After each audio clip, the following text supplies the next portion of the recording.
What happens when success looks perfect from the outside, but feels heavy on the inside?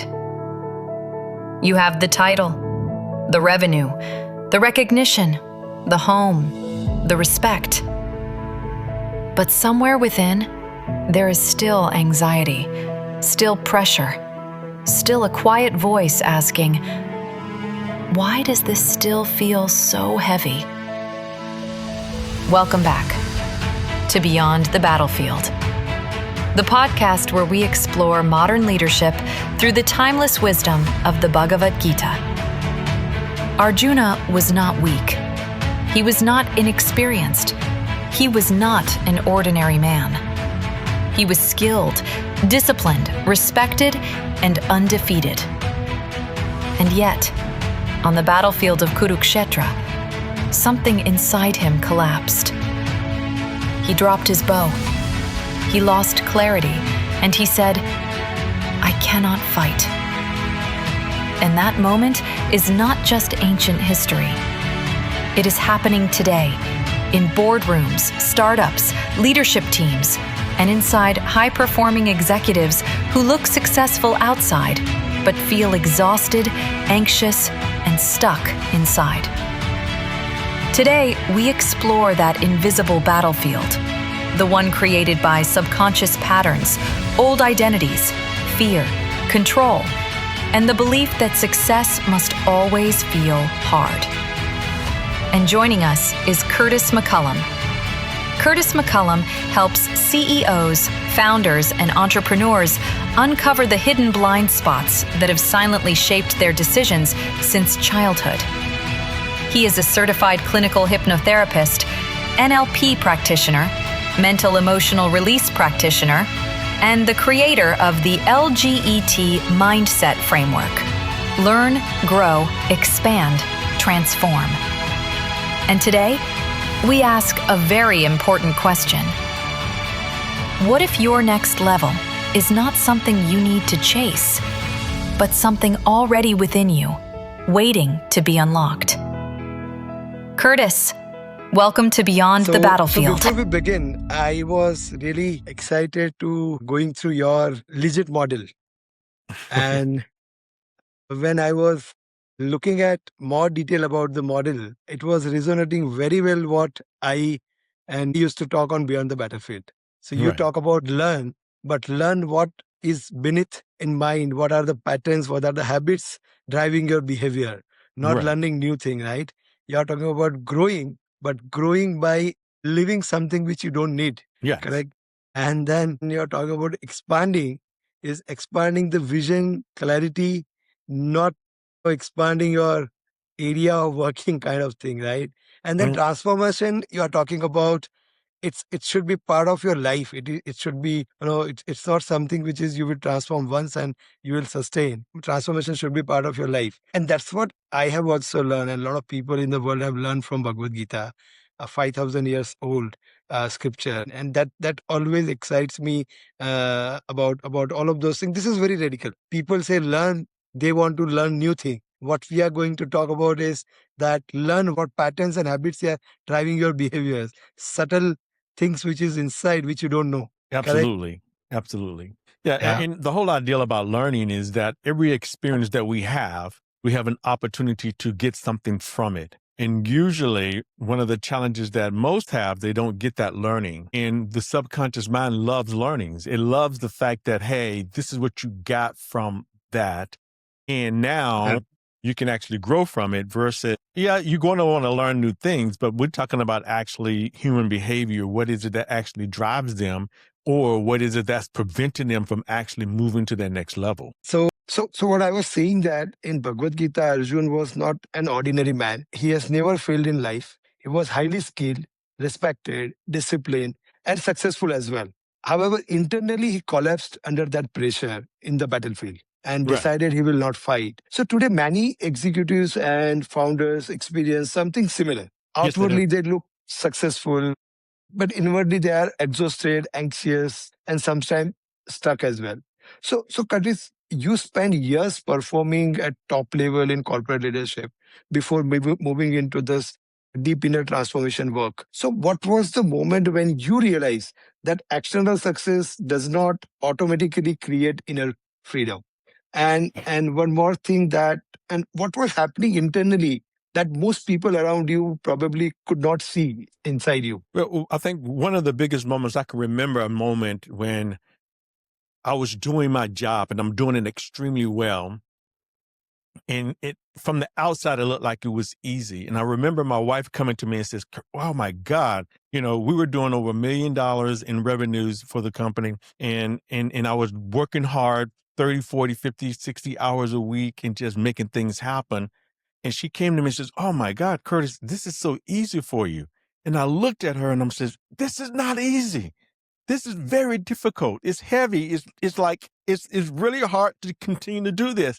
And she looked at me like I was crazy because of the fact that on the outside, I was extremely successful, but on the inside, it was very, very stressful. It was very, very heavy. It was very, very just strenuous that I had to show up every day. And that was one of the defining moments for me when I was actually producing as a producer is that I was carrying this weight.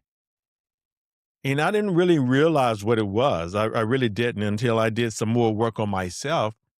And one of the things that I was carrying is that success was hard and difficult. And so that belief that I had garnered from when I was a child, I was still carrying that baggage. And so I think a lot of entrepreneurs, especially who's been grinding now for 20 years, 15, 20 years, now they've had success. We are very successful on the outside. We have the cars, we have the houses, we have the money, we have all the investments and things of that nature. But on the inside, man, it's just so empty. And like you kind of question yourself, what is it I'm actually doing? You're right. Two things which I have realized. One thing is, when you say success, we have car, we have family, we have big houses, we have wealth created, right? And still you feel that inside something is missing. Now, one of the definition of success which I see is that success is not a destination, it's a journey. Absolutely. But to experience that journey, you should have an feeling about it, that every step in a day you walk, you move, should feel like a success. Yes. Yeah. It's a journey. I mean, you think about it, you're absolutely right. It's if we're in alignment, there's not a pushing. Right. Right. But most CEOs, and if we're on the battlefield, like you call it, we're on the battlefield. Think about it, we're in a fight or flight stance. Right. In fight or flight, particularly our sympathetic nervous system is in this stance. Like I got to fight, I got to flight, or I'm going to freeze.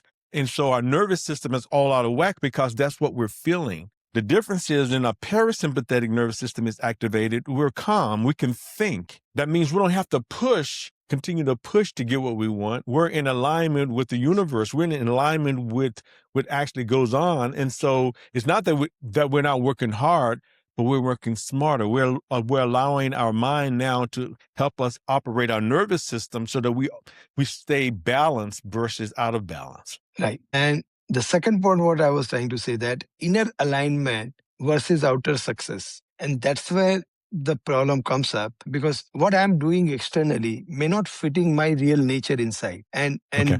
that's what you also explained, that, externally we are successful, but internally there are a lot of noise going on inside. And in Gita, Krishna keep on pointing Arjuna inward, almost as if the real battlefield is not in Kurukshetra, the battlefield, but the unconscious patterns controlling perception, fear, and identity. That's what you are also talking about into your LGET model. Modern leader often believes stress comes only from external pressure, market condition, target, investor, competition, fixing over there, right? But sometimes the deeper pressure comes from the subconscious condition. And that's what, Curtis, I want to understand, after working with CEOs and entrepreneurs for decades, what was some of the most common hidden subconscious pattern you have seen silently driving leaders' decision, reaction, and an emotional burden around them? I think the biggest thing that I've seen is that, because like you said, this outside, they look like they are very successful. Inside, they still have this dialogue that's running, that I'm not enough, that if I stop, I'm going to lose everything, or that everybody's after me. So these fears like, oh my God, if I don't do this, I'm going to lose everything. Or, So all of these fears and these doubts and these things are still running and being programmed. So one of the things I found is that that's some of the biggest challenges that most of these leaders have, is that I'm not enough, and so I have to continue to be validated by outside things to make me feel like I'm enough, and it's never enough. So I continue to push harder to try to get that validation, and it's not enough because of the fact that they have not quieted the internal battle, right?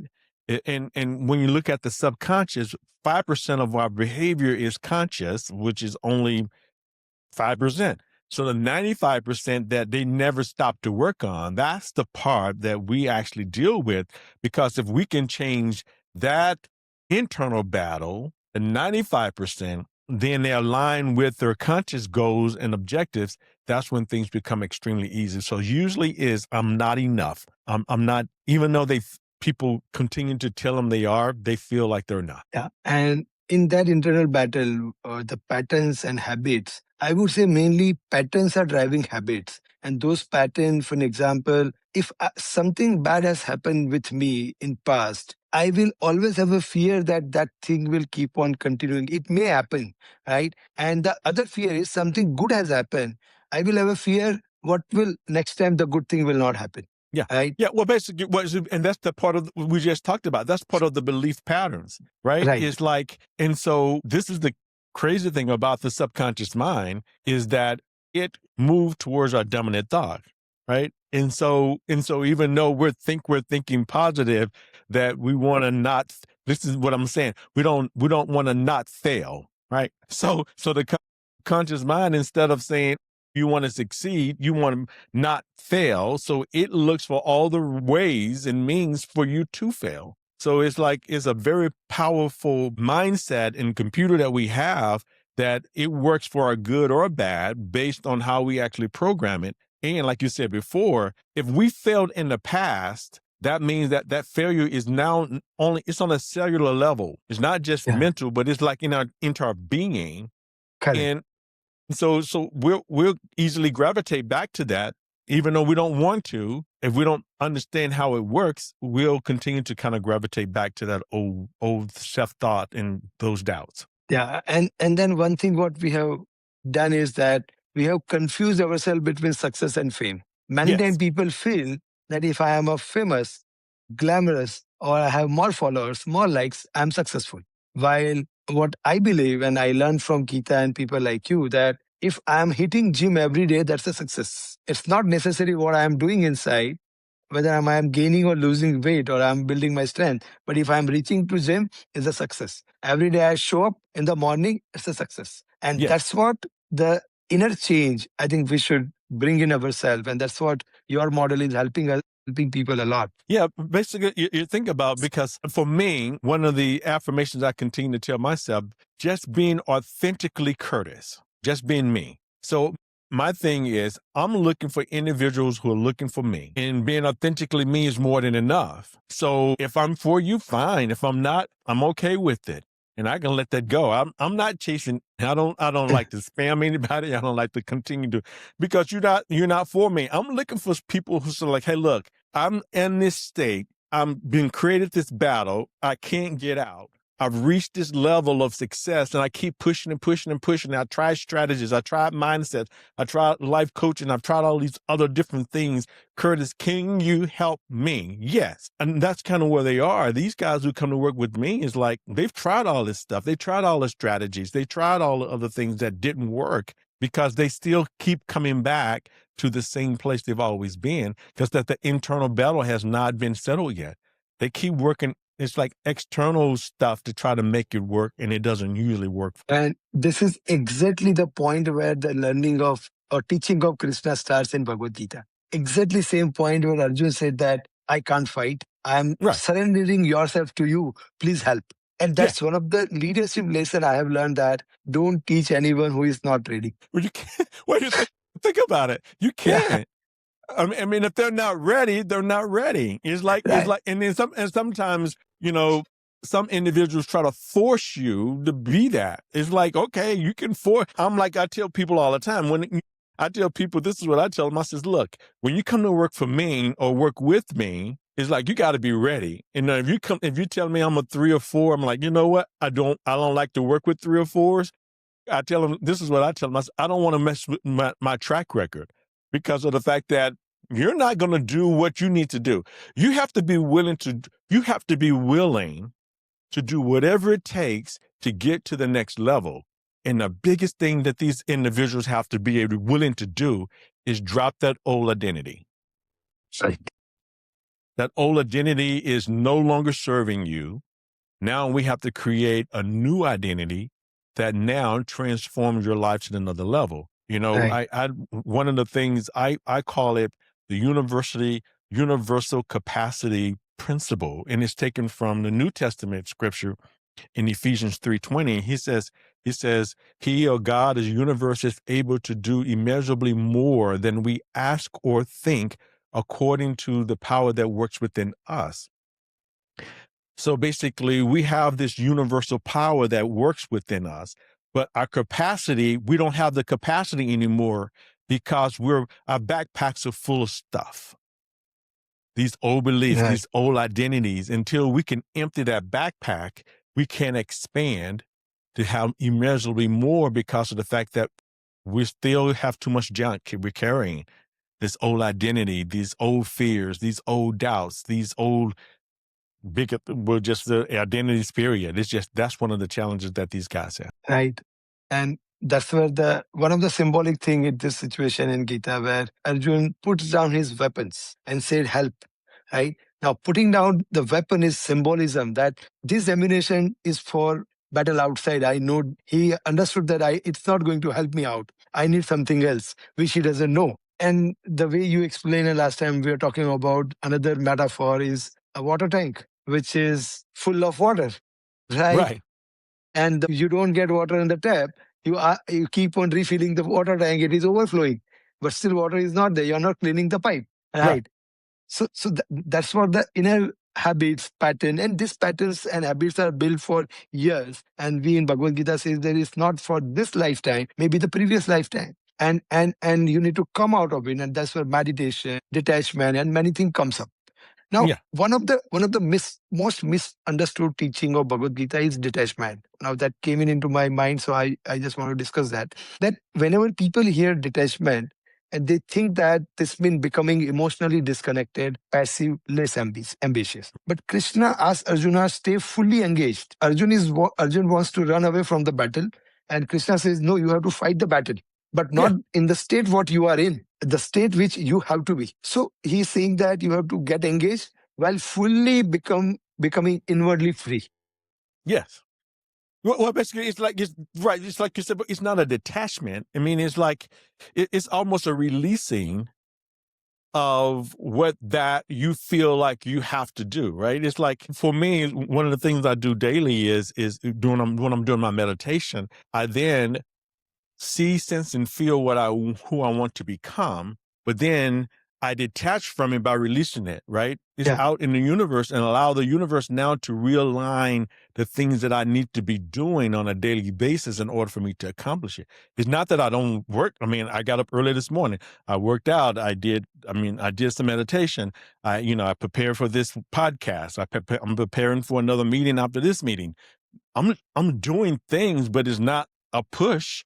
I'm detached from the outcome in the sense that I know that if I'm clear, if I'm in alignment, that I can have more of a flow state on a daily basis.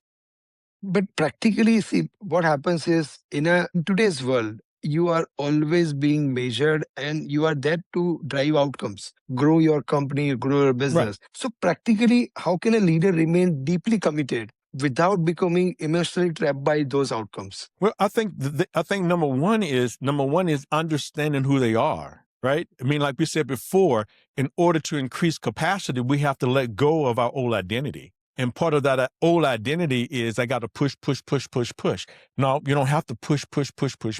You have to be clear on what you want, and then continue to take inspired action on a daily basis. That's different than just pushing actions. Inspired actions is something that now internally moves you forward and not push you forward, because now you've been moved by your this clear way of seeing things, which is totally different than what you had before, is really difficult for most people to see until they experience it. I'm working with a young lady right now who in one day we quietened the noise that she's been carrying out, she says, for 47 years, right? We did it in one day that we cleared this noise that now she's like, oh my God, I can see clearer now. And now I can see how I can 10x my company because of the fact, without pushing. She's like, I'm not pushing anymore. I don't have this old identity that I got to push, I got to move, I got to do this. She's like, I feel calm, I feel good, I feel confident, and I'm keep moving forward. It's not that she's not working. She's just not working with the intensity that she had to do before because she don't have anything to prove. Let go of that old identity, and now I don't have anything to prove. And because I don't have anything to prove, things going to come to me I'm going to be attracting things and manifesting things to myself much easier because I'm not pushing. I'm just allowing it to kind of come to me. Yeah, and that's what I had also seen that, in corporate world, fuse the identity with performance. Yes. So if company succeeds, I feel worthy, right? If deal closes, I feel valuable. If recognition disappears, oh, my identity is not there. What should I do? Right? Right. And Gita also, the way you explain, Krishna continuously separate the deeper self from temporary roles and achievements. So your roles are temporary. We are the actors in a movie, right? Our role will keep on changing. Today, you and me have a different role for this 1 hour. After an hour, I will have a different role. I need to call back one of my colleagues and close one deal, right? My role will change, correct? After that, I have a different role with my family. So your identity, in real identity is different than the role what you are playing. And that's what you said, right? That someone, if we are able to help them to understand their real identity, who Curtis is, who Ankur is, right? Then goes, like you said, a lot of things will release and people will feel light. And then the opportunity of growth will start. Oh, yeah. And it's think about it. Think about we talked about the water filling in the bucket. You also talked about in the pre-interview about the garden, right? It's like it's hard to plant seed in a compacted soil, right? You can have the best seed, the best strategies, the best coaches, the best whatever, but if your soil is compacted, you can't get the seed in. So the first thing we need to do is till the soil, to turn the soil so that now the soil is now in a way that it can accept the seed. Right. And then once the seed now, and that's the whole new identity. It's like my old identity is compacted. It's no longer serving me. And it's like we keep fooling ourselves, like, so I got to push harder. I got to get more. I got to have more strategies. And then we still end up in this place where we don't want to be. So it's like, okay, just stop it. Right. And now let's just stop. Right. Stop. And let's really just deal with you.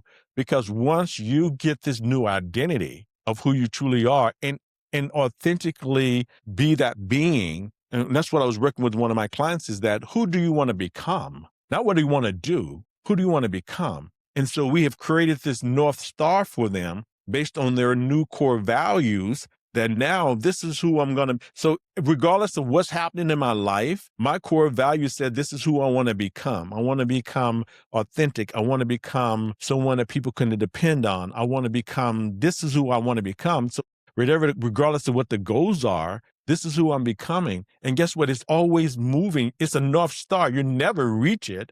Right. You never reach it, but it's something that's always driving you forward, that you feel light, you feel free, you feel like, wow, this is who I am authentically. Correct. And for that identity and role, something which we discuss is that, and the teaching is that it's better to be your own path. Let it be imperfect, rather than imitating someone else's path which looks perfect. Right? I like that. Well, and that's the problem we have with social media, right? Yeah. It's like we all want to be, look like, smell like somebody else and not be authentically us. And I mean, it's like getting farther and farther out there. It's like, shaking different body parts, doing things crazy. It's like, because I want your attention, because I want what they have instead of just being you. It's like, right. So like your legit model says that you are now started acquiring something, and something has started creating a pattern inside of your behavior, which is not yours. Right. And you are accumulated into you. Right now, Now, a fish can't fly. Let fishes be into water, right? And even elephant can't fly. So everyone has their own role, own nature. If you stay aligned with those role and those nature, everything will be fine. You will feel light. And like you said that, today, if I have a goal and if I am running behind that goal, I feel stressed because I'm running behind it. But the way you said that, if my inner energy push me, I feel light. It's just pushing me out. Right. I don't have any burnout. I don't have any stress. I'm just moving. Right. And and one of the things I think you said, like when we're talking about my framework, LGET Mindset of learning, growing, expanding, and transforming, is like you said before, it's a never ending process, right? It's not linear. It's more like a spiral that continues to move you forward at the same time. And so what will drive you, right? So one of our biggest drivers is our core values, who we truly are. And that is the driving force that keeps us moving forward, not pushing us forward, but it's just moving because we're moving with flow versus push. And one of the things that we as leaders have to continue to do, and I was studying this morning, I was thinking about it. I'm like, are we willing to invest at least 10 minutes a day, 10 minutes a day, just to be, just to meditate, just to actually see, sense, and feel yourself becoming this new being? 10 minutes a day. Yeah. And it's like, it's not a lot of time, 10 minutes in our day. If we can just stop to do that, who will we actually become by just doing that? Because of the fact that once we do the clearing in my coaching sessions, we do a clearing in one day. We call it a Monday mindset reset. So over one day, 8 hours, 4 and 4, we clear all this baggage out. But the biggest learning is not clearing the baggage. The baggage clearing is the easy thing. The biggest thing is the conditioning of the new behavior. And that takes every day. Think about it. You don't stop, I hope you don't. I mean, every day you take a shower, right? Right. Why? You have to cleanse the body. You don't want to walk around smelly, so you cleanse the body. Every day we brush our teeth. Why? Because of the fact that we want fresh breath. We want to make sure that our dental hygiene is there. Right. This is what we have to understand, leaders. We have to have a mental hygiene practice. So every day we need to renew our minds so that we can prepare for these daily battles that we're going to have, we're going to encounter. It's not that we won't ever have battles again, but if we can have a daily renewal, that means we'll be in flow more times than not. That's the whole idea. Yeah, and you talked about daily mental hygiene. Now, that reminds me something, and you do a lot of things around. You are doing a lot of leadership coaching, a lot of outbound, right? I had been to a lot of outbound. And during that time, I have realized, oh my God, these are the very good technique, like 10 minutes every day, staying calm before responding. A lot of technique we learn, right? And I will now practice. I will go back to my office in a daily routine. I will start practice, but in a 15 days, 1 month time, there is a pressure situation and I again become anxious. I forgot that calm. The reason is what you said just now is that my mental hygiene, 10 minutes daily practice, I am not doing because my mind is trained to become anxious under pressure situation for years, right? Now, when you meditate, your mind will not stay at one place. You meditate around anything. The mind has a habit to move around 1,000 thoughts in a microsecond, in a second. Now, that practice, that's a practice you have to do. Your mind had a practice to move left, you have to bring it right. Only that's the change you have. But it's so simple thing, people don't look at. Yeah. I mean, that's the whole idea. I remember one of my mentors, Jim Rohn, would say, he said something like an apple a day, right? And then he says it's easy to do and it's easy not to do. Yeah. So we're talking about an apple a day. If an apple a day actually makes our healthy, why not eat an apple, right? It's something easy to do. If we truly want to live in this world with more sense of calmness, we want to live in this world without all this external pressure. Not that it won't happen, but the whole ideal is, and if we are willing to do 10 minutes a day, really? I mean, if that would actually change my life and allow me to now help me grow my company tenfold, will it be worth it? Will it be worth it to 10 minutes a day to now have a better relationship with my kids? Will it be worth 10 minutes a day to have a better relationship with my wife or my spouse or my partner? Yeah. Is it worth 10 minutes? That's what we're talking about. It's like, wow, when you look at the fact that it's a very, very small investment that we need to be making, and the impact that we can have on the world and on the world around us is exponential. Correct.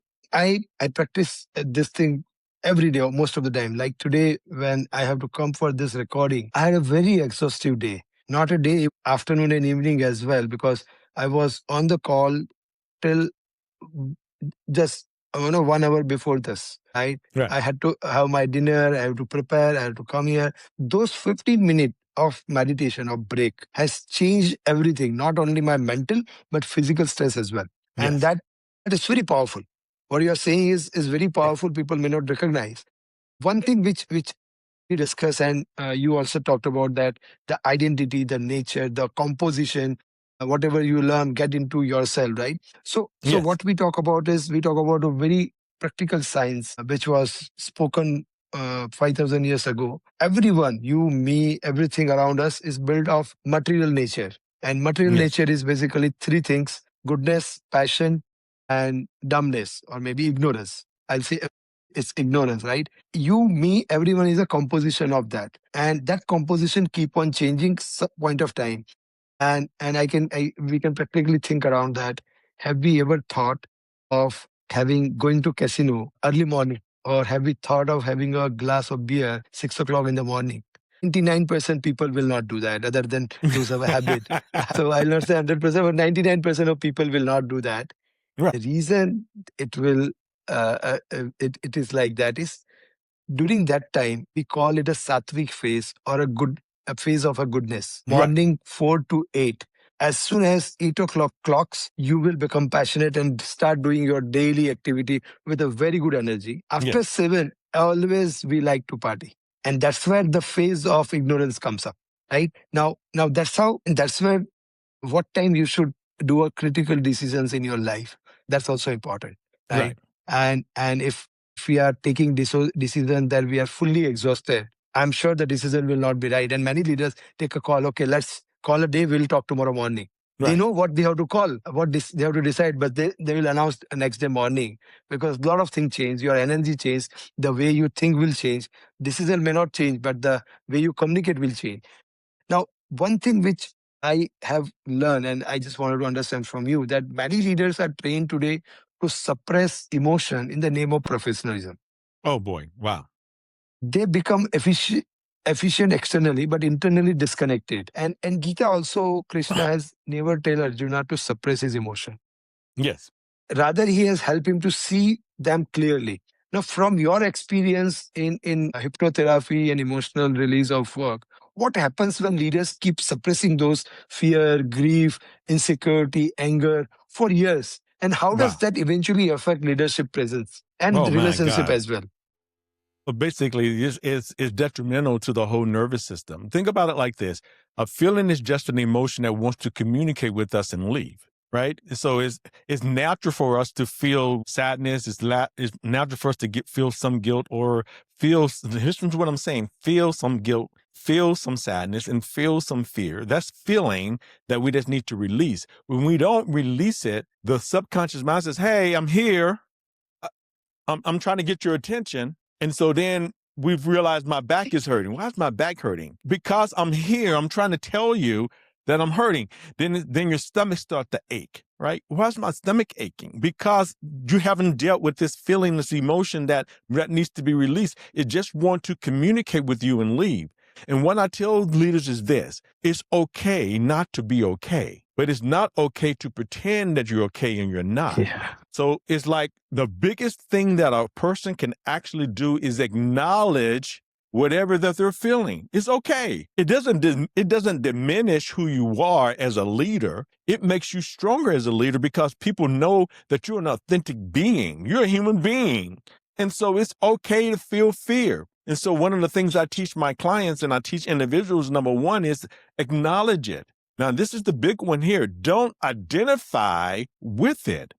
Don't say, "I'm afraid," or "I am sad." I am not. You're not. You have a feeling. So one of the things is that I am feeling sadness, because now it's a feeling that I can actually control.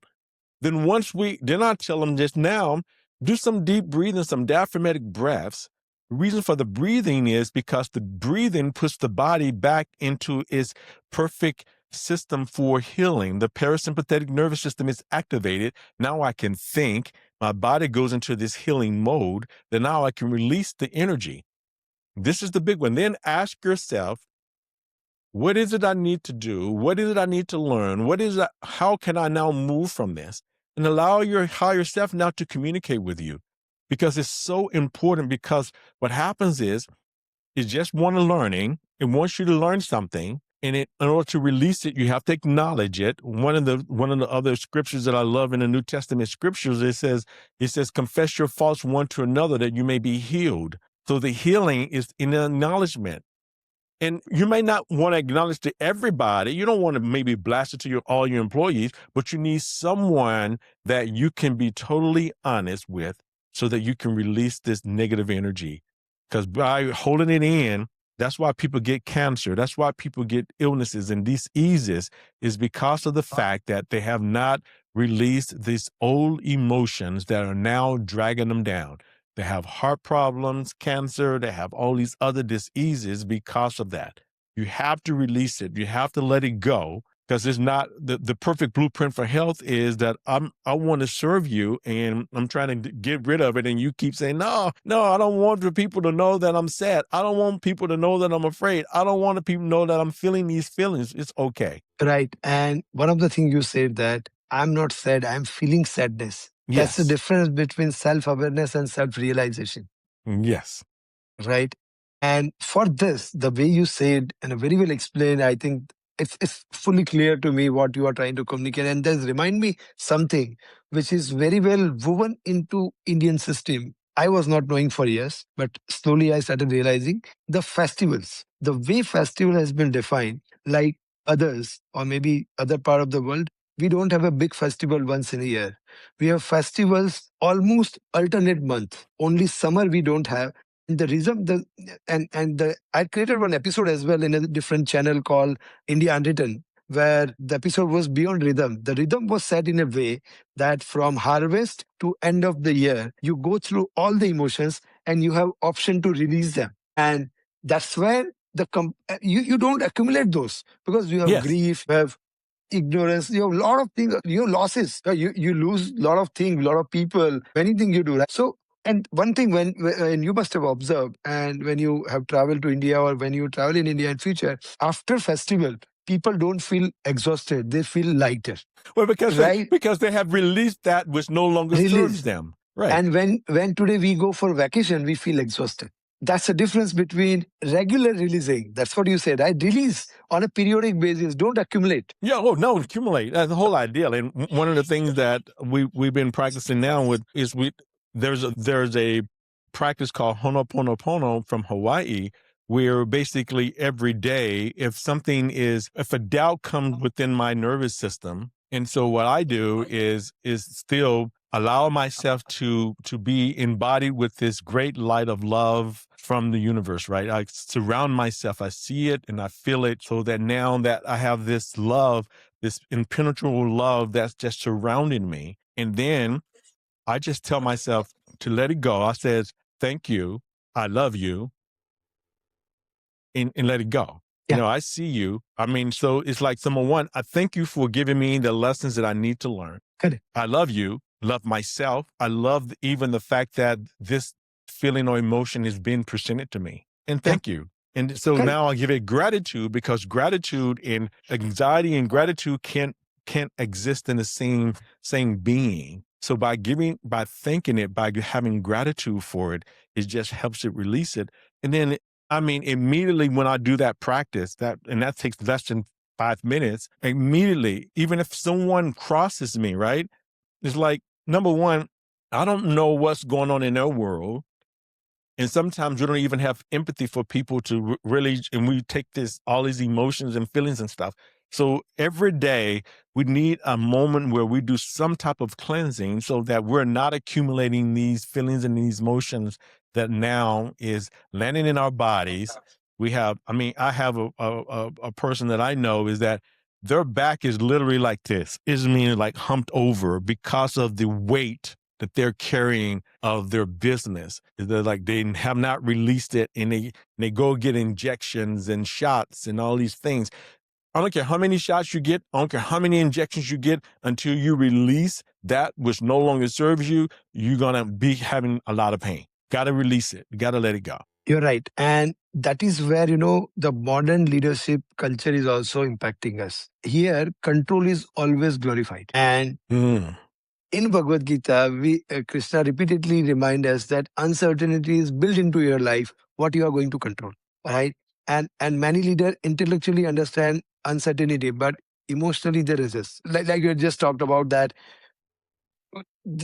guy's hump, they're carrying a weight of the business. Do we really think that weight is going to grow his business? It's not. Right? I'm sure at some point of time they will be in a big trouble as well. So yes. One thing I want to understand, that your study for decades about human behavior, why do high achievers struggle so deeply with uncertainty and control?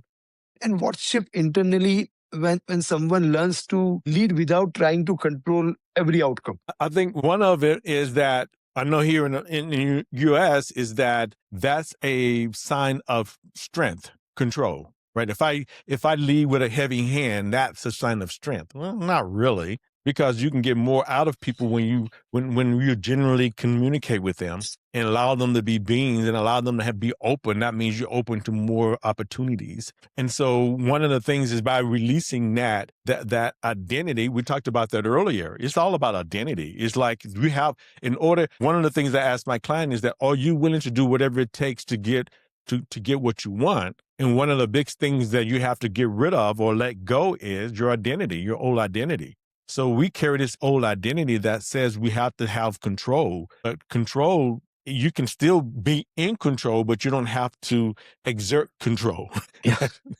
I don't have to like take the steering wheel and every time it does that. No, basically, let's put it on autopilot by using our minds and getting other individuals involved. And then guess what? We're still in control because we still get into the destination that we want to get to. Yeah. And when your team grows, they understand, right? Your business is going to grow. Right. But if as an individual, we can't do everything, right?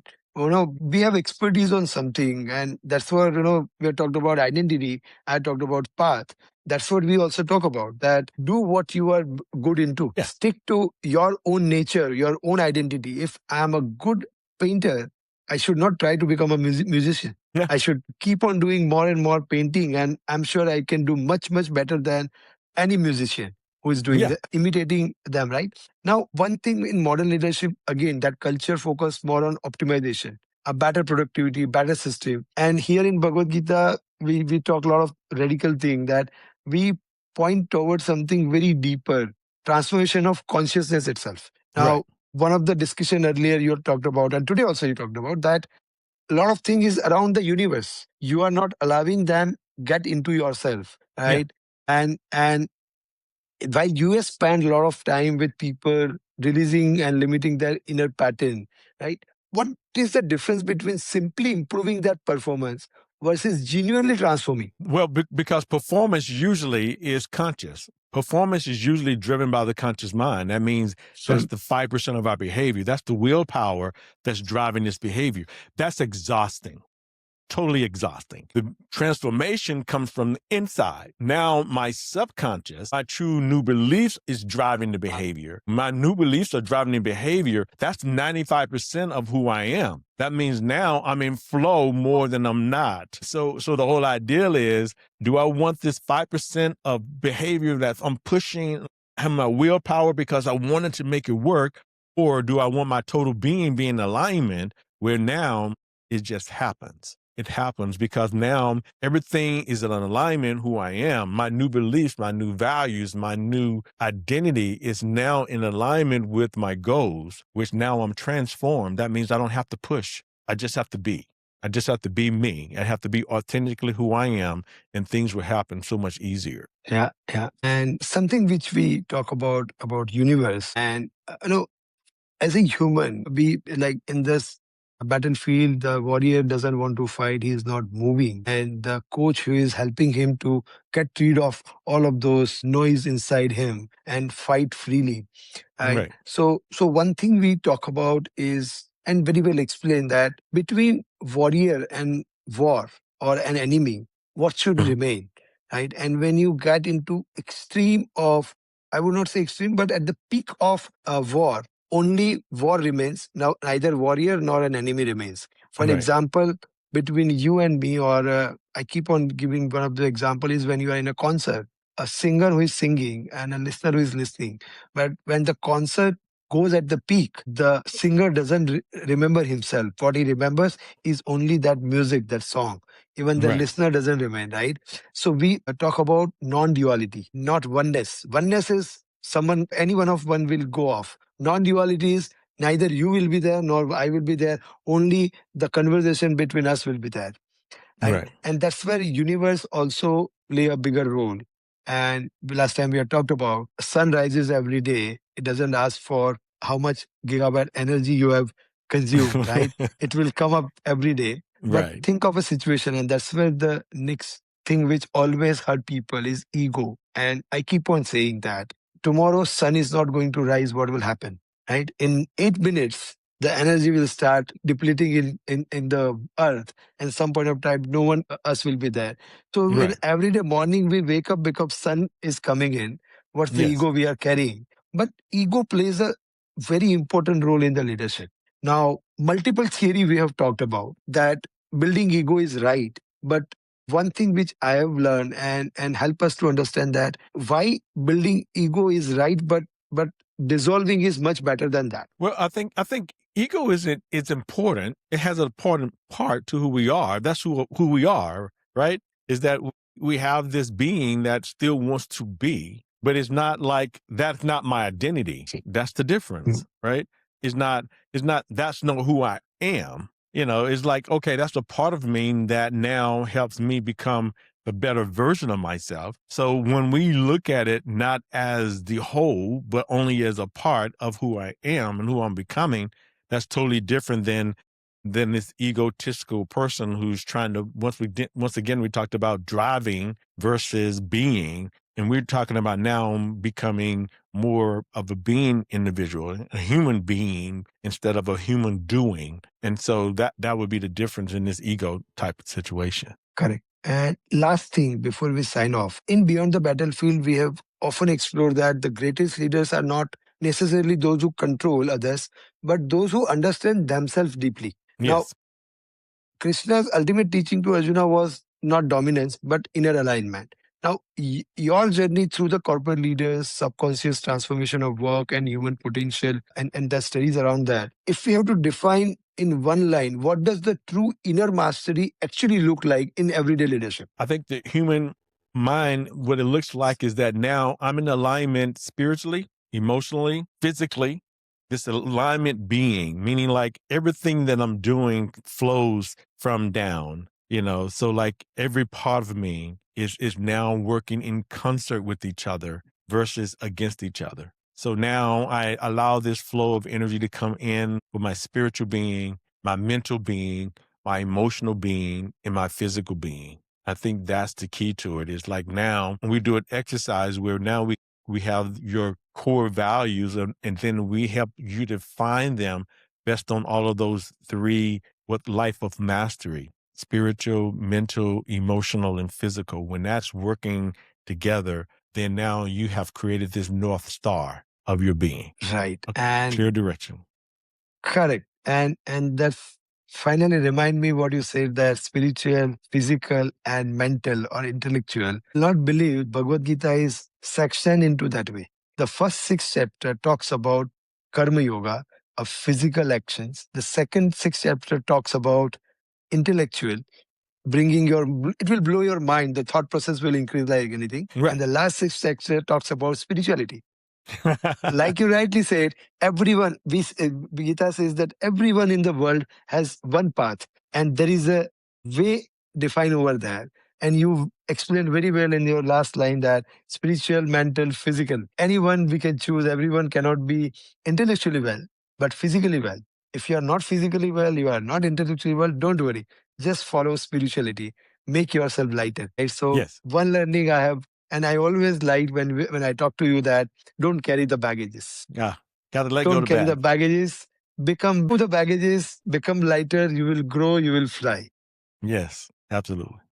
Thanks, Curtis. Thanks a lot for your deep understanding about this. Practically, we like to bring the Gita to modern leadership, and you have helped us to one step forward. That how actually those teaching of 5,000 years back, practically you are already living and teaching people around the world.